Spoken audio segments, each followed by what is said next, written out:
مثال سے بات سمجھاتا ہوں.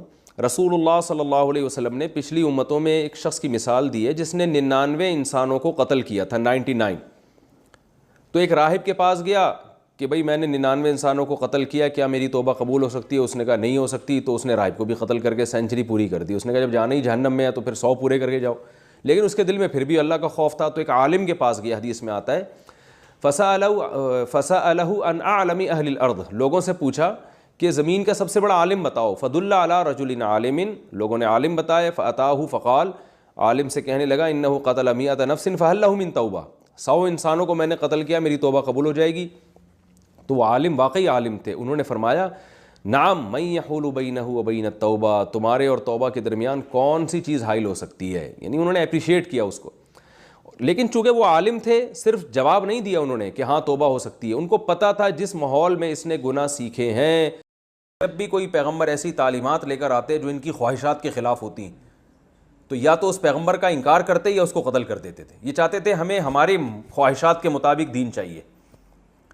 تو زکریا علیہ السلام کو قتل کیا, یحییٰ علیہ السلام کو بھی قتل کیا گیا, اور حضرت عیسیٰ علیہ السلام کو بھی اپنے خیال کے مطابق قتل کیا. لیکن قرآن کہتا ہے کہ کیونکہ حضرت عیسیٰ بنی اسرائیل کے آخری پیغمبر ہیں تو اللہ تعالیٰ نے حضرت عیسیٰ علیہ السلام کو آسمانوں پہ اٹھا لیا, اور قرب قیامت میں وہ یہودیوں سے انتقام لیں گے. یعنی اللہ نے کہا کہ اب یہ سلسلہ جو ہے یہاں حضرت عیسیٰ علیہ السلام کو میں محفوظ رکھوں گا, قرب قیامت میں نازل ہو کر نبی صلی اللہ علیہ وسلم کے دین کی گواہی دیں گے. نے کہا کہ ہم گواہ بنیں گے کہ اللہ آسمان سے آپ کو کتاب پکڑا رہا ہے, ہم اپنی آنکھوں سے یہ منظر دیکھنا چاہتے ہیں. ارے تم نے معجزے دیکھ لیے, تم نے فرعون کو ڈوبتے ہوئے دیکھ لیا, تم نے موسیٰ کی لاٹھی کو سانپ بنتے ہوئے دیکھ لیا. موسیٰ علیہ السلام سے کہنے لگے نر اللہ جہرتن, اللہ کو بھی اپنی آنکھوں سے دیکھیں گے تو مانیں گے. صحابہ کرام نے بڑی بڑی قربانیاں دیں. جب سب کو پتہ چلا نا کہ 313 کے مقابلے میں جو لڑنے کے لیے آ رہے ہیں وہ کتنے ہیں, 1000, نبی صلی اللہ علیہ وسلم پریشان ہوئے تو صحابہ انصار اور مہاجر نے آپ کو تسلی دی کہ یا رسول اللہ ہم بنی اسرائیل کی طرح نہیں ہیں جنہوں نے موسیٰ علیہ السلام سے کہا تھا آپ جائیں آپ کا رب جائیں دونوں لڑیں, ہم یہاں بیٹھ کر تماشا دیکھ رہے ہیں. آپ ہمیں آگ میں کودنے کا حکم دیں گے, ہم اس میں بھی کود جائیں گے. کذالک یحیی اللہ الموتى, قرآن کی آیت ہے. اسی طرح اللہ قیامت کے دن مردوں کو زندہ کرے گا. ویریکم آیاتہ, اور اپنی نشانیاں اللہ تمہیں دکھاتا ہے. لعلکم تعقلون, تاکہ تم عقل سے کام لو. اب دیکھو اللہ تعالی مردے کو زندہ کرنے کے لیے کوئی اور طریقہ بھی تو استعمال کر سکتے تھے. گائے کو کاٹنے کا حکم کیوں دیا؟ بہت مشکل ہے سمجھانا. کیوں دیا حکم؟ بنی اسرائیل کے دلوں سے گائے کا تقدس اور عظمت نکل جائے. قرآن کہتا ہے وَإِذْ قَتَلْتُمْ نَفْسًا فَادَّارَأْتُمْ فِيهَا, اے بنی اسرائیل تم سے ایک انسانی جان کا قتل ہو گیا تھا, قاتل کا پتہ نہیں چل رہا تھا, جھگڑا ہو گیا کہ قتل کس نے کیا ہے. اللہ نے اپنی ایک قدرت دکھائی. تو اللہ تعالیٰ نے اس صورت میں بنی اسرائیل کا بہت زیادہ تذکرہ کیا. کیوں تذکرہ کیا؟ اس لیے کہ جیسے ہمیں اللہ نے کتاب دی, ہم سے پہلے موسیٰ علیہ السلام کو بھی دی, عیسیٰ علیہ السلام کو بھی دی, انہوں نے اپنے پیغمبروں کے ساتھ کیا کچھ کیا. تو اللہ ہمیں بتا رہے ہیں کہ تم اسلام کے ساتھ ایسا مت کرنا. وہ کیا گڑبڑ کرتے تھے, آج وہ سارے جرائم اس امت میں بھی موجود ہیں.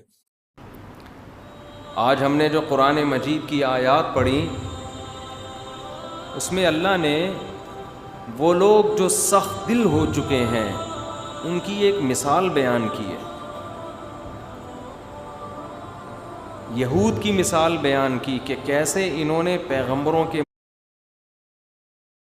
معجزے اپنی آنکھوں سے دیکھے. تورات اللہ نے کوہ طور پہ بلا کے موسیٰ علیہ السلام کو پکڑائی ہے, یہ لو بھائی یہ اپنی قوم کو لے جا کے دے دو. اتنا فضل کیا. قرآن کہہ رہا ہے ہم نے فرعون کو ان کے سامنے دریا میں غرق کیا, پانی میں غرق کیا. اس کے باوجود بھی کتنے ان میں نافرمان. قرآن مجید میں آتا ہے حرمنا علیہم شحومہما, ہم نے بنی اسرائیل پر یہودیوں پر ان کے گناہوں کی وجہ سے اونٹ کی چربی کو حرام کر دیا تھا. اللہ تعالیٰ فرماتے ہیں فَجَعَلَ مِنْهُمُ الْقِرَدَةَ وَالْخَنَازِيرَ. اللہ جب وہ رات کو سوئے ہیں نا, جنہوں نے مچھلی کا شکار کر رہے تھے, رات کو سوئے ہیں تو صبح اٹھے تو کوئی بندر بن چکا تھا, کوئی خنزیر سور کی شکل بن چکی تھی کسی کی.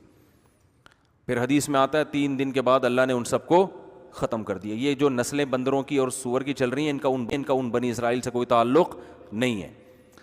لوگ ان کو پکڑ کے کوٹنا شروع کر دیتے ہیں بعض دفعہ کہ یار یہ وہی ہیں, انہوں نے نافرمانی کی تھی. تو اللہ نے ان کو ہلاک کر دیا, پھر ختم کر دیا اس نسل کو. اور یاد رکھو اسرائیل صرف فلسطین نہیں چاہتا ہے, یہ ہماری بھول ہے.